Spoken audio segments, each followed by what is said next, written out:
নমস্কার বন্ধুরা, আজকে সানডে। দেখুন সকাল 6টায় উঠে পড়েছি। সানডে হওয়া মন্ডে আমি রোজই সকাল সকাল উঠে পড়ি। উঠে আমার প্রথম কাজ হচ্ছে ঠাকুরকে প্রণাম করা। এই ঠাকুরকে প্রণাম করতে করতে দেখলাম স্কুবিও উঠে গেছে। এবার আমার ওঠার আওয়াজ শুনে ও ঝট করে আমার কাছে চলে এসছে আদর করতে। ও উঠেই আমাকে আগে আদর করবে, আমি ওকে খুব আদর করি। আমরা দুজন দুজনকে আদর না করলে আমাদের দিন ভালো লাগে না। তারপর উঠে বারান্দায় চলে গেলাম একটু বিশুদ্ধ বাতাস নেওয়ার জন্য। সকালবেলা ভোরবেলার বাতাস, বিশুদ্ধ বাতাস শরীরের জন্য ভালো। আর দেখুন আমি বারান্দায় কত রকমের গাছ বসিয়েছি, সর্ষে গাছ, বিভিন্ন রকমের ফুলের গাছ। এবার সকালবেলা একটু ড্রাই ফ্রুট খাবো। আমরা সপ্তাহে 3 দিন ড্রাই ফ্রুট খাই, ভিজিয়ে রেখেছিলাম। তারপরে আমার প্রতিদিন একটু গরম জল খাওয়ার অভ্যাস আছে, ঘুম থেকে উঠে গরম জল খাই। এরপর হাজব্যান্ডকে দিলাম আমি ড্রাই ফ্রুটটা। হাজব্যান্ড এখানে ড্রাই ফ্রুটটা খাচ্ছে, স্কুবিও চলে এলো ড্রাই ফ্রুট একটু খাবে বলে। হাজব্যান্ড স্কুবিকেও একটু ড্রাই ফ্রুট দিল। তারপর আমিও কটা ড্রাই ফ্রুট নিয়ে বসে গেলাম খাবো বলে। ড্রাই ফ্রুট খেয়ে এবার শীতকাল, তাই একটু আদা দিয়ে চা খেতে আমার হাজব্যান্ড ভালোবাসে, তাই ওর জন্য আদা দিয়ে চা করলাম। তারপরে টিফিনের জন্য ময়দা মাখতে শুরু করব। এবার হাজব্যান্ডকে চা দিয়ে দিলাম, তার সাথে স্কুবিকেও বিস্কুট দিয়ে দিলাম, কেন ও সকালবেলা একটু বিস্কুট খায়।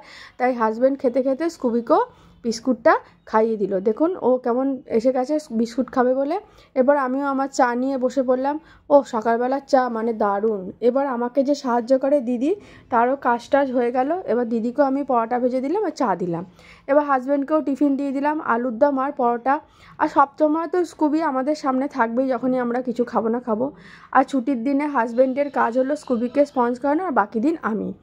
এরপর মেয়ে যেই উঠে গেল, স্কুবি মেয়ের কাছে চলে গেল দিদির আদর খাবে বলে। তখনও হাই তুলছে স্কুবি। এবার মেয়েরও সকালবেলা উঠে একটু জল খাওয়ার অভ্যাস আছে, ওকে জল দিলাম, ও জল খাচ্ছে। তারপর ড্রাই ফ্রুটগুলো দিলাম, ও ড্রাই ফ্রুটগুলো খাচ্ছে। তারপর ওকে করে দিলাম ব্ল্যাক কফি। ও কফি টফি খেয়ে বললো যে আমি আজকে পরোটা খাবো না, আমি ডিম সিদ্ধ, কলা এসব খাবো। তো ওকে দিয়ে দিলাম। তারপরে আমি একটু ব্রেকফাস্ট নিয়ে বসে পড়লাম। আজকে কর্নফ্লেক্স, কলা আর দুধ, এটা আমার খেতে ভালো লাগে, তাই আমি মাঝে মাঝেই এটা খাই। সবসময় পরোটা খেতে ভালো লাগে না। এবার চলে গেলাম রান্নার দিকে।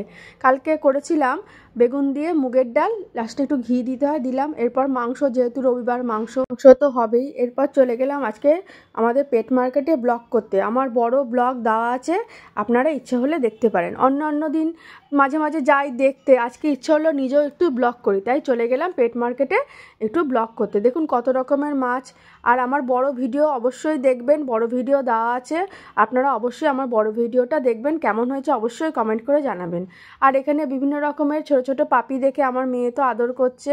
হ্যাঁ, ও তো খুব ডগ ভালোবাসে, ওই জন্য ও সব ডগিকেই যখনই দেখছে আদর করছে। তারপর পেট মার্কেটে ঘুরে বাড়ি চলে এলাম। এইভাবে আমার রবিবারের সকাল কেটে গেল।